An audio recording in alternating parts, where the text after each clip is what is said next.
I shall pass this way but once.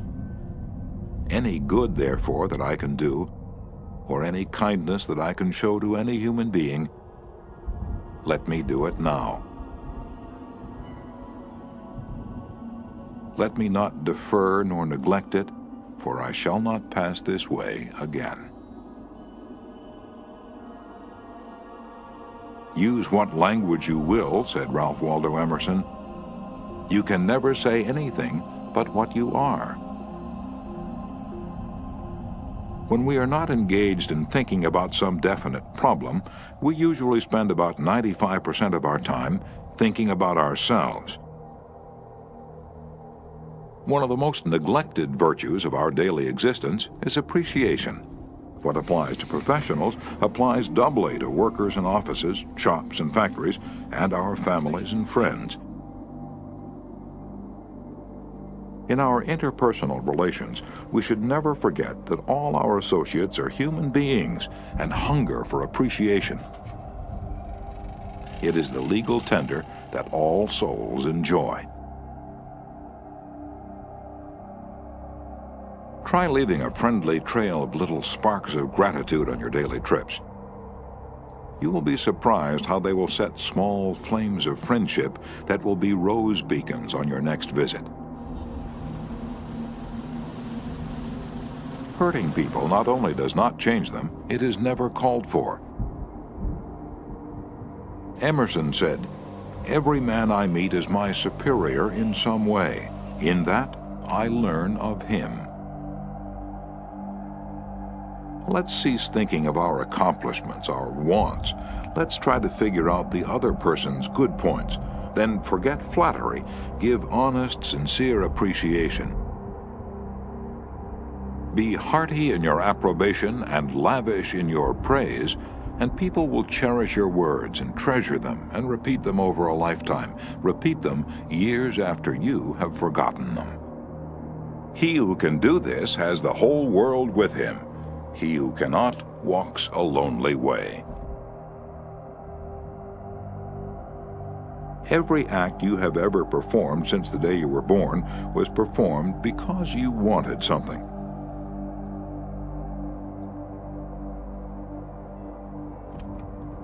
Here is one of the best bits of advice ever given about the fine art of human relationships.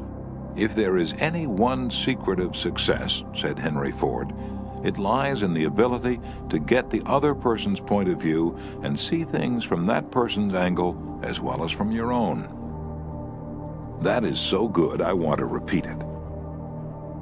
If there is any one secret of success, it lies in the ability to get the other person's point of view and see things from that person's angle as well as from your own.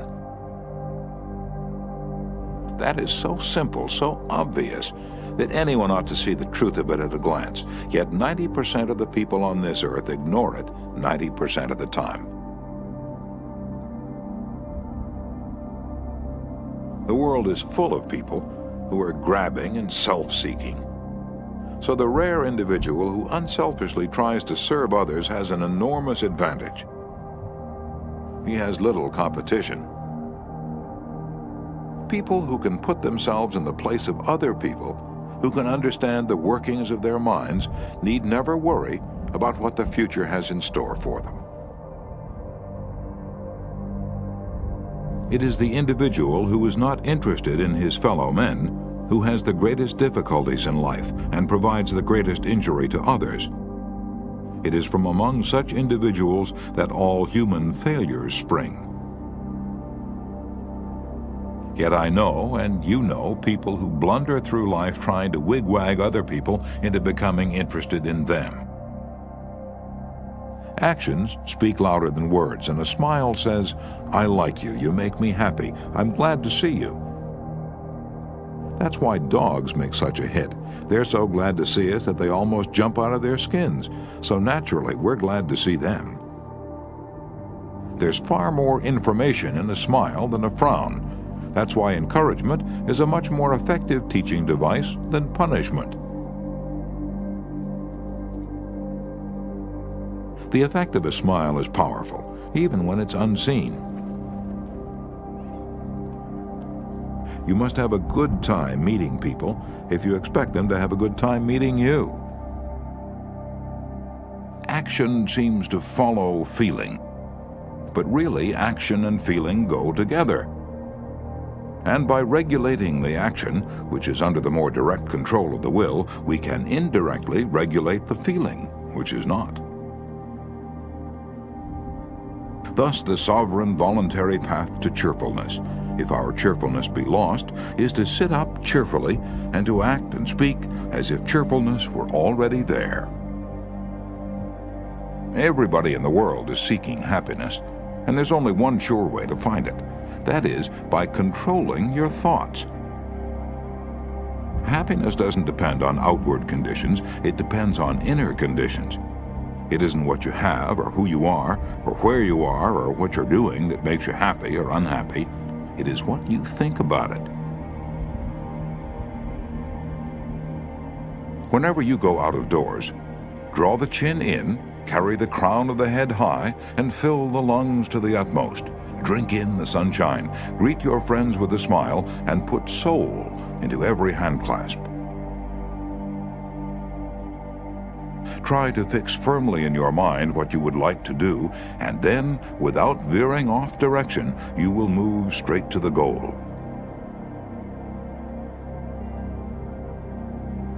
Keep your mind on the great and splendid things you would like to do, and then, as the days go gliding away, you will find yourself unconsciously seizing upon the opportunities that are required for the fulfillment of your desire.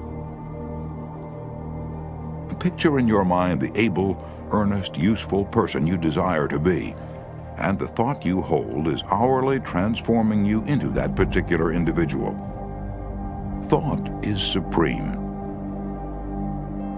Preserve a right mental attitude, the attitude of courage, frankness, and good cheer. To think rightly is to create. We become like that on which our hearts are fixed.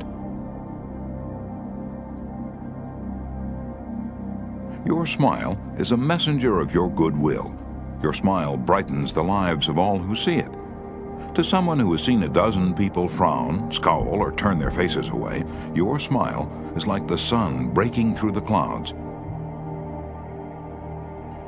Especially when that someone is under pressure from his bosses, his customers, his teachers, or parents, or children, a smile can help him realize that all is not hopeless, that there is joy in the world. It costs nothing but creates much. It enriches those who receive without impoverishing those who give. It happens in a flash, and the memory of it sometimes lasts forever. None are so rich they can get along without it, and none so poor but are richer for its benefits. It creates happiness in the home, fosters goodwill in the business, and is the countersign of friends.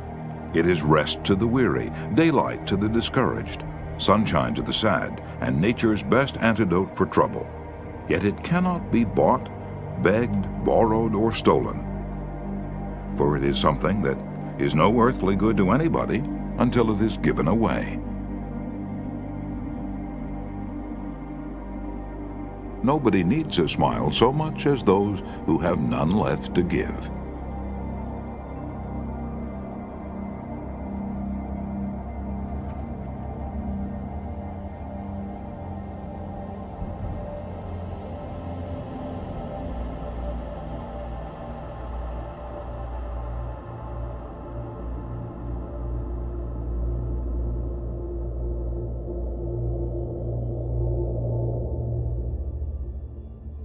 No man who is resolved to make the most of himself can spare time for personal contention. Still less can he afford to take the consequences, including the vitiation of his temper and the loss of self-control. Yield larger things to which you show no more than equal rights, and yield lesser ones, though clearly your own. Better give our path to a dog than be bitten by him in contesting for the right. Even killing the dog would not cure the bite. And the way to develop the best that is in a person is by appreciation and encouragement. there's only one way under high heaven to get the best of an argument, and that is to avoid it.